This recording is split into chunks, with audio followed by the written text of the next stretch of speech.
Hello and welcome to the Speedrun. Last week in gaming, Overwatch 2 launched, Google Stadia shut down, and the console wars continue.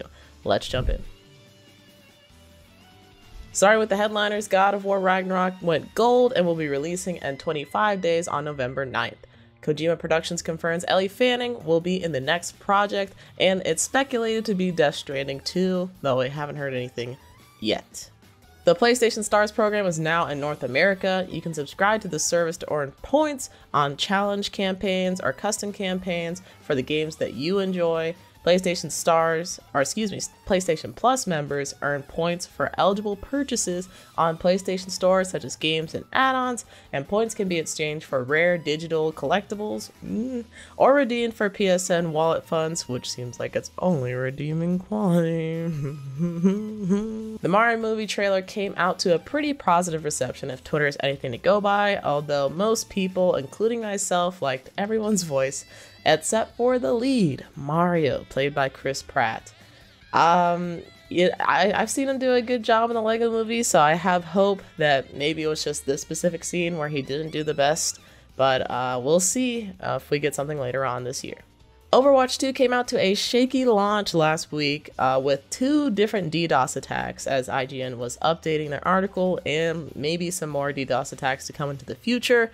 But it was good that at least players still were able to get into the game, but they had to endure some hellish wait times. And this is of no surprise, but Google Stadia is shutting down. Google is refunding all Stadia purchases, hardware, software, and DLC, although you do not have to return the hardware if you don't want to.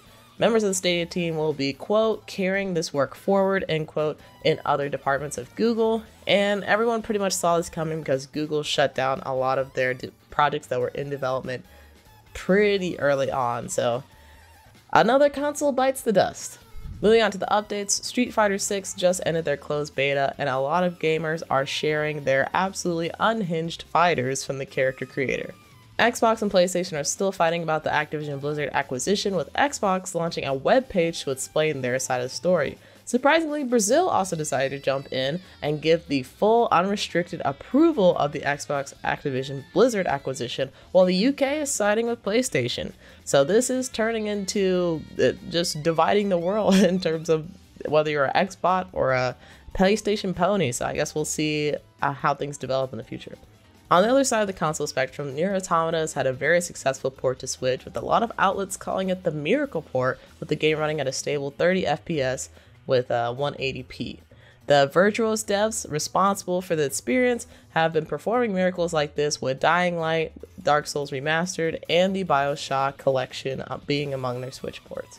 The latest Dead Space trailer arrived on Tuesday, and it looks terrifying. You guys can have fun with this one. It looks like CDPR is looking to add to the hype post-Edge Runners by sharing the news that they're opening a studio in North America, and they're making a sequel to Cyberpunk, a brand new IP, and a new Witcher trilogy. So hopefully CDPR can move forward and start off on a brand new foot and leave all the foolishness behind. On to the leaks and rumors, with a rumor that set gaming Twitter on fire. So supposedly there might be a Horizon Zero Dawn remake / remaster and a multiplayer component added to the game. I, for one, am one of the many that is not happy to hear this rumor, especially with the remakes that was happening with The Last of Us 1 and a whole bunch of other games that really don't feel like they need it, especially not even being 10 years old. Like, there's the freaking Uncharted series that is like rolling in its grave at this point, and Sly Cooper that just had its 20th anniversary, and it would be very cool to have some kind of installment, some mentioning of it, because it seems like PlayStation is really focusing on things that have just come out. There are so many games that are worthy of like remakes and remasters, and I just don't feel that Horizon Zero Dawn is one of them. At Okami13_ on Twitter claims that Redfall will be releasing next March in 2023. With no recent news or updates about the Xbox exclusive, fans can only hope that they'll get a release date like this very soon. Moving to the games coming soon, starting with Xbox and especially looking at Game Pass, Chivalry 2 has come out on Game Pass to cloud, console, and PC, as well as The Walking Dead, the first complete season, has come out to PC, and Scorn will be coming out today on Game Pass. And horror fans will definitely want to keep their eye on this one because the environments are disgustingly organic, mysterious, and maze-like. It's unlike any horror game that I've ever seen. And I know I'm not a big fan of horror, but I'm kind of interested to see where this one goes. Don't know if I have the guts to play it though. Next up is PlayStation, which gave us a little bit more information on Gotham Knights, but WB Games went even further by giving multiple creators the opportunity to explore the first couple hours of the game.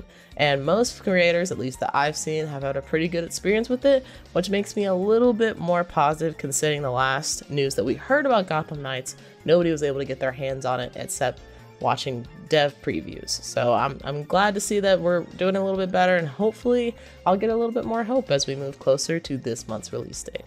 And to end things off with Nintendo, during November 11th to the 13th, a Pokemon themed Splatfest will begin in anticipation for the next Pokemon installment, which will be on November 18th. Speaking of Pokemon, Pokemon Scarlet and Violet revealed a new trailer last week, and this video goes a little bit more into their new transformation series, Terastallizing. It's kind of interesting that Pokemon can terastallize into different types rather that don't match their base type.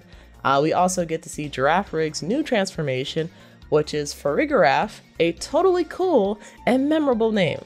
Well, how was last week in gaming? What news did you hear that I missed, and what games have you been playing recently?